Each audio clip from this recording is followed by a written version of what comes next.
साथियों नमस्कार, जोहार। जीटी रोड लाइव में आपका स्वागत है और मैं हूं अभिषेक सिंह। साथियों, इस बार फिर आपको हम लेके चलेंगे वहीं जहां की चर्चा अभी बहुत गर्म है और जहां की राजनीति भी अभी बहुत गर्म है।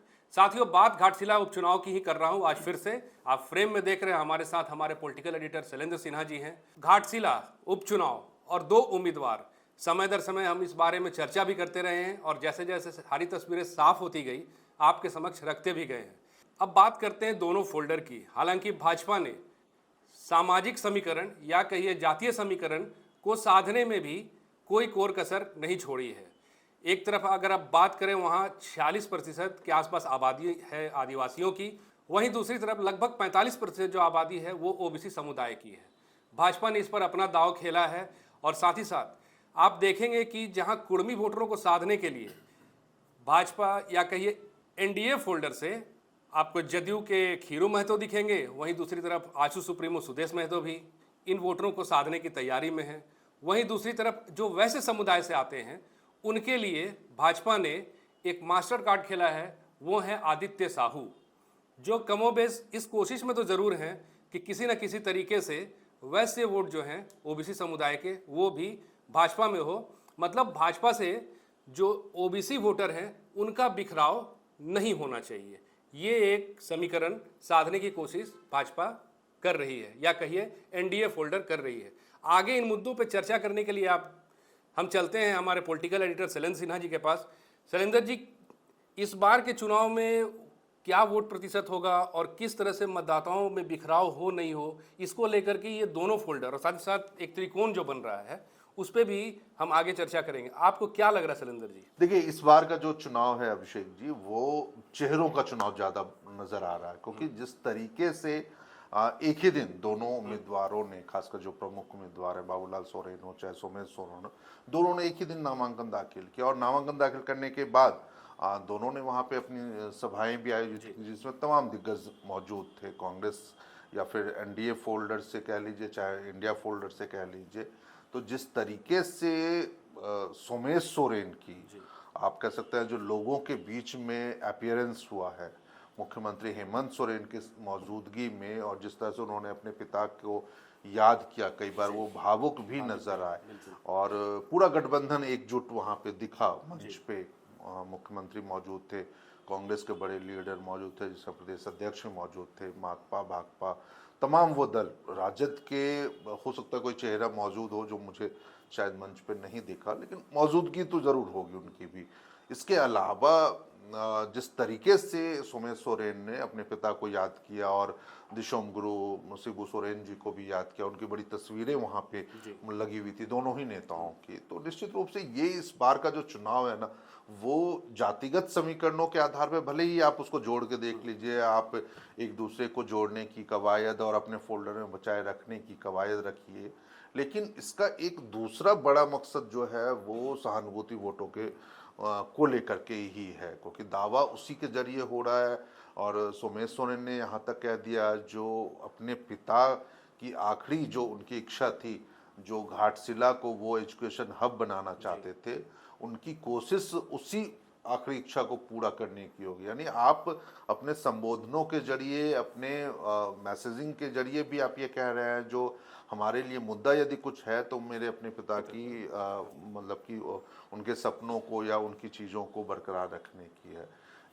इसी तरह मुख्यमंत्री ने भी जो बातें कही, जो उन्होंने अपने संबोधन में बातें कही, हमने कुछ अपने वीडियो में सुनवाया भी था लोगों, जो कैसे उन्होंने कहा जो विपक्षी दल जो हैं विरोधी झारखंड में भाजपा, उनके कई सीएम यहाँ पर आ रहे हैं और डेरा डालने वाले हैं, जैसा उनके चुनाव प्रचारकों की लिस्ट से भी साबित हो रहा है। तो उन्होंने सीधी सीधी चुनौती भी डाली, जो वो झारखंड के मुद्दों से ज़्यादा वो केंद्र के मुद्दों पर या केंद्रीय राजनीति के तरीकों पर वो इस बार चोट करने वाले हैं, या फिर वो वैसा ही करेंगे जैसा उन्होंने पिछले विधानसभा चुनाव किया। बड़े बड़े स्टार प्रचारक, हाँ, उसी तरीके से उनको वो एक टारगेट तो वही रहेगा, क्योंकि झारखंड से जुड़े हुए मुद्दों की चर्चा, बहुत ज्यादा मुद्दों की चर्चा मुख्यमंत्री के मतलब स्थानीय मुद्दों की चर्चा मुख्यमंत्री के संबोधन से लगभग गायब रही थी। वो संघर्ष के दिनों की बातें और फिर कैसे बिछड़ गए दोनों दिल्ली में, वो एक मतलब कि दिल्ली में ही दोनों नेताओं का देहांत हुआ, ये तमाम घटनाक्रमों को वो लोगों के सामने रखने की एक उन्होंने कोशिश बहुत की कम है। अंतराल पे हाँ, दोनों चीजें हो गई थी, तो निश्चित रूप से। लेकिन वहीं दूसरी तरफ देखिए, जो बीजेपी या फिर एनडीए फोल्डर भी है, जो उसने भी ये ऐसा कुछ ये बहुत बड़ा मौका जनता के सामने रखा नहीं, या फिर अपने संबोधनों में नेताओं ने भी जो मुद्दों को रखा, उसके जरिए ये नहीं लग रहा है जो वो किसी मुद्दे विशेष पे ये चुनाव लड़ने चाह रही है। जी, वही पुराना राग है। वही, हाँ, आप चाहे अपराध को लेकर के आप कह लीजिए, चाहे बालू के बारे डेमोग्राफी या को लेकर। डेमोग्राफी को लेकर के बात कर लीजिए, माफियाओं के चंगुल में झारखंड होने की, जो भ्रष्टाचार, वो तमाम वही सारे मुद्दे ही थे। लेकिन हाँ, ये एक है जो देखिए दोनों नेताओं की, जो खासकर जो कैंडिडेट है, बाबूलाल सोरेन हो चाहे सोमेश सोरेन हो, दोनों के अपीयरेंस को लेकर के, उनके बोलने की शैली और उनके अनुभव को लेकर के, चीज़ों को लेकर के, वो ज़रूर चर्चाएं हैं मतदाताओं में।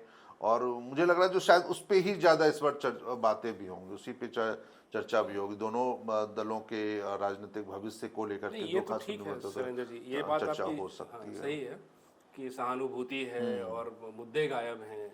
बात अगर कुछ आंकड़ों की करें तो पिछले बार लगभग 22,000 से कुछ ज़्यादा वोटों का अंतर था, और क्या वोट प्रतिशत रहा और किस समुदाय से कितने लोगों का क्या योगदान रहा वोट में, या किनके प्रति ज़्यादा झुकाव रहा, कुछ इस तरह की बात। देखिए ये जो चीज़ें है ना, ये ठीक है, इसके सार्वजनिक तौर पर आप इसको नहीं देख सकते, लेकिन 2024 में जो रामदास सोरेन दिवंगत मंत्री थे, वो उनकी जो जीत हुई थी ना, उसमें एक बड़ा रीजन आप ये भी देख सकते हैं, जो हेमंत सोरेन के जेल जाने के प्रकरण को और उनके प्रति जो सहानुभूति एक, उससे भी ज्यादा मुझे लगता है जो जिस तरीके से उन्हें अंतिम समय में, यानी अंतिम 3-4 महीनों में मंत्री बनाया गया था, लोगों को वो एक बड़ा उनके लिए ये एक पॉइंट था, जो वो इस बार एक मंत्री को चुनाव जिता रहे। उनको इस बात की पूरी उम्मीद थी, जो इस बार भी यदि रामदास सोरेन चुनाव जीतते हैं तो वो मतलब मंत्री ही बनेंगे, क्योंकि कोल्हान से जिस तरीके से कोल्हान टाइगर चंपई सोरेन के झामुमो से विदाई हुई, या वो छोड़ के आगे बढ़ गए, बीजेपी में चले गए थे, तो उससे ये जेएमएम के लिए एक बड़ा था, जो वो रामदास सोरेन का कद बड़ा हो गया था जेएमएम में चंपई सोरेन की गैर मौजूदगी में, तो वो एक बड़ा फैक्टर, वो भी एक बड़ा फैक्टर था उनकी जीत में। हालांकि इसी बीच में अब जेएलकेएम के रूप में जिस तरीके से उसने अपना उम्मीदवार उतारा और उनको लगभग 8,000 वोट मिले, बीजेपी के जो प्रत्याशी थे, जो अभी भी प्रत्याशी हैं बाबूलाल सोरेन, उनको लगभग 76,000 के आसपास वोट मिले थे, तो वो एक समीकरण तो बना था जो उनके चुनावी जीत में 22,000 वोटों से। लेकिन उसमें एक बड़ा फैक्टर जो है अभिषेक जी, वो ये भी है जो प्रदीप बालमुचु का, प्रदीप बालमुचु एक ऐसा फैक्टर है कांग्रेस के, वो बड़े नेता रहे हैं, प्रदेश अध्यक्ष रह चुके हैं, विधानसभा के प्रोटेम स्पीकर भी रह चुके हैं, राज्यसभा सांसद भी रह चुके हैं, विधायक तक रह चुके हैं घाटशिला से।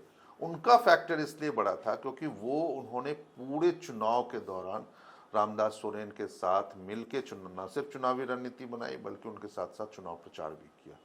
ये मैं इसलिए बात कह रहा हूं क्योंकि ठीक उससे 5 साल पहले 2019 के चुनाव में जब रामदास सोरेन चुनाव जीते थे, उनको 64 से 65,000 वोट मात्र मिले थे, और उसी चुनाव में प्रदीप बालमुचु भी खड़े थे आजसू की तरफ से, और उनको लगभग 33-34,000 वोट मिले थे। यानी आप उन दोनों वोटों को जोड़ दीजिए, तब वो आंकड़ा 98-99,000 पहुंच रहा है, जो वोट 2024 में रामदास सोरेन को मिला। यानी जितने का मतलब कि आप 2019 से 2024 के फर्क रहा था रामदास सोरेन को वोट मिलने का, उतना वही फर्क या वही आंकड़ा जो है वो प्रदीप बालमुचु का अपना वोट बैंक है। रामदास सोरेन की जीत में एक बड़ा फैक्टर रहा था उनका प्रदीप बालमुचु का। वो इसलिए भी मैं ये बात कह रहा हूं क्योंकि कल जब नामांकन सभा या नामांकन के बाद एक सभा हो रही थी जिसमें मुख्यमंत्री मौजूद थे, उस मंच से प्रदीप बालमुचु गायब थे। तो ऐसे में ये एक संकेत मुझे समझना पड़ेगा, जो अभी जब कुछ दिन शेष हैं नॉमिनेशन को कंप्लीट होने में, तो क्या उनकी तरफ से ये जेएमएम के लिए मतलब कि वो पक्ष में उनके नजर आएंगे या फिर कुछ और चाल चलेंगे। कहते हैं आधी आबादी आधी आबादी से ज़्यादा है। अगर आप वोटरों के अनुपात को देखेंगे, महिला वोटरों की संख्या ज़्यादा है। और इस बार हेमंत सोरेन ने खुद कमान संभाली है वहाँ, साथ में कल्पना सोरेन भी हैं। एक कल्पना सोरेन जो मैया सम्मान योजना को भी काफ़ी हाईलाइट की थी और लोगों के सामने लाई थी। तो महिला वोटरों में क्या लग रहा है आपको कि बंटवारा होगा या फिर इनका पूरा झुकाव जेएमएम की ओर होगा? क्या क्या समीकरण लग रहा है इस पे? देखिए, महिला वोटरों का बिखराव होने की संभावना थोड़ी कम है जी। जो पक्ष में है, क्योंकि पूर्वी सिंहभूम जो जमशेदपुर कहलाता है वहाँ पर मैया सम्मान योजना की स्थिति अभी अच्छी है।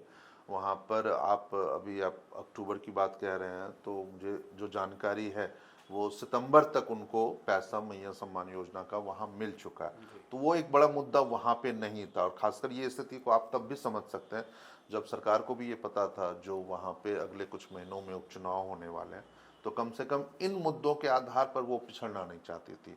तो हो सकता है जो उस जिले में मैया सम्मान योजना को प्रभावी तरीके से लागू रखने के लिए और जो भी महिला लाभुक हैं उनके बीच में इन राशियों का मतलब निरंतर बंटवारा हुआ है या आप उनको दिया गया है। भले कुछ जिलों में ये स्थितियां अच्छी नहीं होगी, हालांकि रांची में भी सितंबर तक का पैसा मिल चुका है, लेकिन दूसरे अन्य जिलों में ये शायद हो सकता है लेट चल रहा होगा। लेकिन बावजूद इसके कोई एक ऐसा मुद्दा नहीं है जिसको लेकर के महिलाएं हेमंत सरकार से नाराज हों। महिलाओं का हाँ, उनके लिए एक वही हाल है जो बीजेपी के लिए। बीजेपी के पास भी ऐसे कोई मुद्दा नहीं है जो वो महिला वोटरों को अपनी ओर खींच सके। खासकर जिस तरीके से आप उम्मीद कर सकते थे, जो बिहार में महिला वोटरों के लिए लगातार मुख्यमंत्री नीतीश कुमार ने तमाम कई घोषणाएं की, या फिर केंद्र सरकार ने भी योजनाओं को वो इम्प्लीमेंट किया है उनके लिए, तो वैसी कोई मतलब कि आप कह सकते हैं जो लाभ देने की स्थिति में या लाभ पाने की स्थिति में बीजेपी नहीं है। तो महिला वोटरों का झुकाव जो है वो अमूमन, हाँ, ये एक परिस्थितियां बदलती यदि आप अपनी तरफ से किसी महिला को कैंडिडेट दे देते, तो बीजेपी यदि किसी महिला को उम्मीदवार बनाती तो शायद उनको वो प्रभाव करवाना आसान लगता। तो साथियों, आपने फिर से सुना एक सटीक विश्लेषण हमारे पॉलिटिकल एडिटर शैलेंद्र सिन्हा जी के द्वारा। अब साथियों देखिए, दो शहजादों की लड़ाई में किसकी होगी जीत, कौन पहनेगा सेहरा और किसकी होगी हार, ये आने वाला वक्त बताएगा। हालांकि एक बात है कि स्थानीय मुद्दे तो गायब रहे दोनों के नामांकन में, हाँ, लेकिन स्थानीय भाषा जरूर दिखी बड़े बड़े नेताओं के भाषण में। अब देखिए आगे क्या होता है, ये तो आने वाले वक्त के अधीन है साथियों। आज के लिए बस इतना ही, इजाज़त दीजिए हमें। लेकिन आपसे वही आग्रह है कि अगर आपने हमारे चैनल को अब तक सब्सक्राइब नहीं किया है तो ज़रूर कर लीजिए। हमारे वीडियो को लाइक ज़रूर कीजिए, शेयर ज़रूर कीजिए, कमेंट ज़रूर कीजिए। आज्ञा दीजिए, नमस्कार।